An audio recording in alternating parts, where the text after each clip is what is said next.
আমরা যদি রোজা রাখি তাহলে সেগুলো গলে গলে গলে অতিরিক্ত মেদ চর্বিগুলো কমে যায়, মানুষ সুস্থ হয়। রোজা রাখার কারণে মানুষ শারীরিকভাবে সুস্থতা অনুভব করে। যে যত বেশি রোজা রাখে সে শারীরিকভাবে তত ফিটনেস তার হয়, তার সুস্থতা তত বেশি সে ফিল করে, অনুভব করে। এক সময় মানুষ মনে করত যে রোজা রাখলে বোধহয় মানুষের ক্ষতি হয়। রোজা রাখাতে মানুষের ক্ষতি হয় না, লাভ হয়।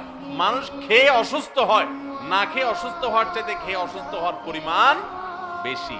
খাবার কন্ট্রোল করতে বলে ইসলামের জন্য, নিয়ন্ত্রণহীন কবজি ডুবায়া 2 হাতে 4 হাতে খাইতে ইসলাম বলে না। এজন্য ভাই রমজানের রোজার পাশাপাশি নফল রোজাগুলো আমরা রাখার চেষ্টা করবো তো ইনশাআল্লাহ। আল্লাহ আমাদের সবাইকে আমলের তৌফিক দান করুন। ভাইরা আমার, মাশাআল্লাহ, তাহলে আমরা রমজান মাসের যে রোজা রাখি এটা শুধু রমজান মাসেই রাখবো নাকি বছরের বিভিন্ন সময়ও আর রাখতে হবে? সেই জিনিসটা আমরা আজকে জানলাম কি জানলাম না। এখন দায়িত্ব হলো আমল করা। কে কে নিয়ত করছেন আমল করার? নিয়ত করছেন কে কে? বুঝি হাত তুলছেন না অযথায় হাত তুলছেন? আল্লাহ আমাদের সবাইকে আমলের তৌফিক দান করুন। আল্লাহ আমাদের সৎ সাহস দান করুন, বলুন আমিন। ভাইরা আমার, রোজা রাখতে মনে হয় অনেক কষ্টের, মোটেই কষ্টের না।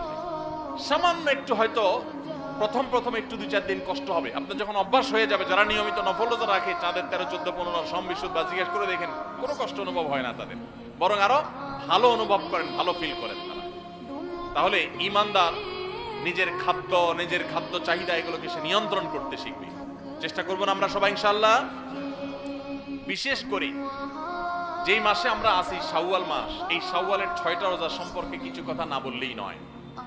হাদিস আপনারা ইতিমধ্যে শুনেছেন, নবী আলাইহিস সালাম বলেছেন, মান সামা রমাদান, যে ব্যক্তি রমজান মাসে রোজা রাখলো, রমজান মাসের সবগুলা রোজা যে রাখলো, সুম্মা আতবাআহু সিত্তাম মিন শাওয়াল,